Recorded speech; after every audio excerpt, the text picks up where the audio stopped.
Assalamualaikum, pulang balik kita udah ngomongin autophagy fasting. Tapi sepertinya masih ada yang belum jelas nih. Jadi ya, autophagy dan fasting itu bukanlah benar-benar healing yang aktual. Dua hal itu bagian awalannya, bagian perontokan dan pengistirahatan organ-organ dan bagian pemurnian.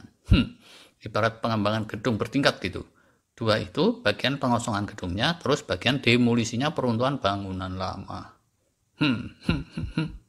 Widih, tapi ini kok ilustrasinya rada-rada sadis ya. Medeni. Nggak persis gitulah ya. Tapi intinya yaitu, semoga paham. Nah, setelah dua itu selesai, barulah tubuh kita akan melakukan healing, repair, rebuilding, pembangunan kembali. Kalau diawali autophagy fasting, rebuilding ini lebih jos. Karena biasanya serangkai dengan munculnya sinyal survival itu, hormon pertumbuhan dan seterusnya, produksinya meningkat. Stem cell juga lebih bermunculan, jadi deh bangun ulangnya mantap. Kayak rebuilding rumah kali ya. Kalau udah dikosongin dulu, apalagi dirubuhin rata tanah, itu bangun kembalinya lebih sip daripada kalau renov rumah sambil masih dihuni, sambil masih banyak perabotannya, tambal sulam. Sampai sini mestinya pada ngerti kan ya. Pertanyaan berikutnya, kalau autophagy fasting ini bagian perontokan peluruhan, apa sih yang dirontokin? No. Dia bukan memprioritaskan bulu hidung atau bulu kaki. Bulu kuduk dan bulu ketek juga bukan. Oh alah, nggak ada juga sih penonton yang nyangka ke arah sana. Sorry. Jadi gini ya, kalau dalam teori evolusi itu ada istilah seleksi alam. Survival of the fittest gitu kalau bahasa Inggris. Nah, fasting autophagy ini penyisirannya juga mengikuti prinsip itu. Fasting itu suatu beban stres dan dia akan menyapu duluan unsur-unsur yang paling nggak tahan sama si stres itu. Contoh nih, kalau dibawa dry fasting, yang paling kesapu duluan itu sel-sel yang paling rentan terhadap keterbatasan air, yaitu pertama sel-sel lemah atau sel-sel tua senescent cell. Sama nih sama pandemi COVID kemarin, yang rontok duluan itu yang rentan karena komorbid atau karena kelewat sepuh, sedangkan yang relatif bugar, kalaupun kena, gerges-gerges saja, habis itu malah banyak yang pecicilan segala tuh, oh alah. Dan terus keduanya yang rontok oleh fasting ini sel-sel yang kelewat aktif. Karena untuk kelewat aktif, sel-sel itu butuh air lebih banyak. Ini seperti kecelakaan kapal selam gitu ya. Kapal selam yang awaknya dikit dan disiplin semua akan lebih bisa bertahan di dasar laut daripada kapal selam yang awaknya banyak terus malah saling berantem sendiri, panik nggak bisa tenang. Oksigennya lebih cepat terkuras, innalillahi. Sel-sel di tubuh kita juga gitu. Kalau kita fasting, sel-sel yang super aktif itu bakalan cenderung rontok duluan, yaitu pertama, virus bakteri penyerang tertentu, kemudian mikroba pengganggu tertentu di perut kita, dan sel-sel bakal kanker. Bagus kan ya, kalau kelompok itu pada rontok. Tapi di luar itu ada juga sih sel-sel normal yang kategorinya aktif.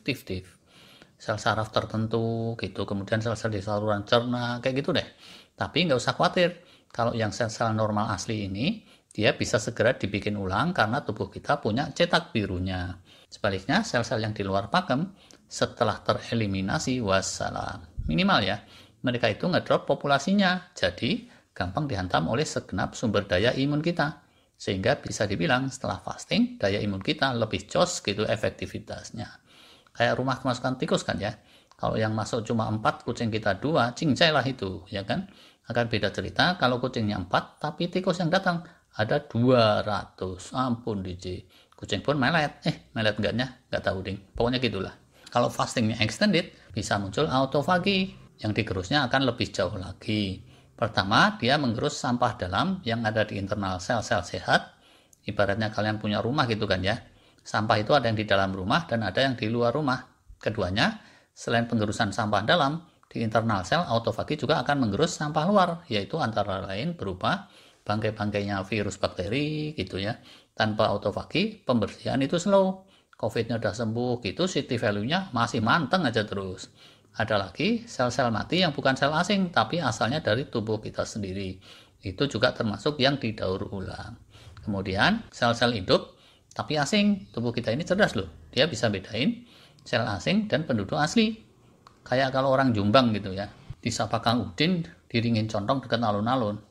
Ora, bawa pakai aja kayak kie. Nah, mereka akan langsung tahu Kang Udin ini bukan Jombang asli. Kemungkinan dari Ukraina atau Saudi Arabia. Tapu si kabeh sing padha ngantuk.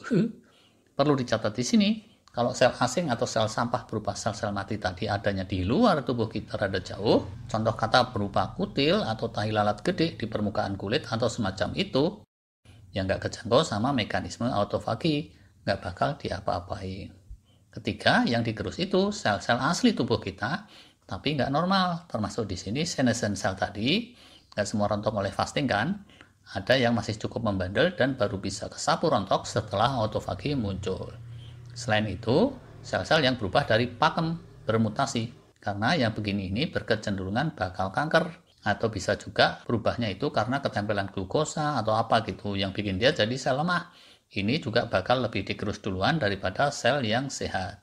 Kalau puasanya diekstrimkan lagi, sampai jadi ketelanjuran gizi buruk, naudzubillah, maka tubuh kita akan menggerus sekalian sel-sel otot yang sebetulnya banyak gunanya. Kanibalisme ini urusannya, tapi demi supaya tidak mati, ya itulah yang terjadi. Tapi kalau kebablasan sampai ke situ, bahaya dan jelek bet, jangan diprakteki. Autofagi ini makin intens kalau extended fastingnya dipanjangin. Tapi jadi rada ngaco kalau terus bersamaan dengan puasa panjang itu, kita dilanda stres berat.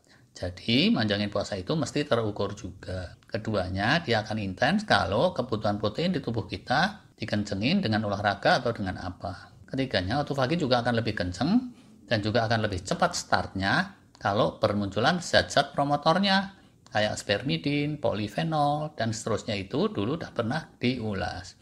Keempatnya, ini rada mirip yang ketiga, autofagi akan lebih kenceng kalau gut microbiome konstelasinya kondusif.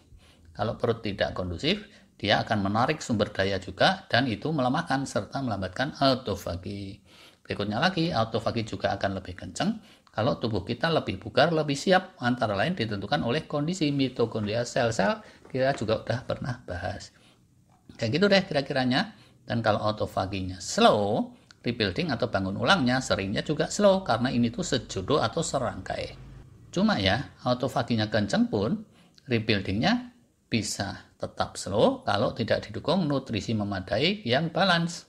Karena itulah kalau mau ngejar kesehatan holistik, setelah sering praktekin extended fasting yang memicu autofagi, berikutnya perlu fokus ngencengin reaktivasi stem cell untuk memastikan healing rejuvenation jos sekalian. Gitu deh.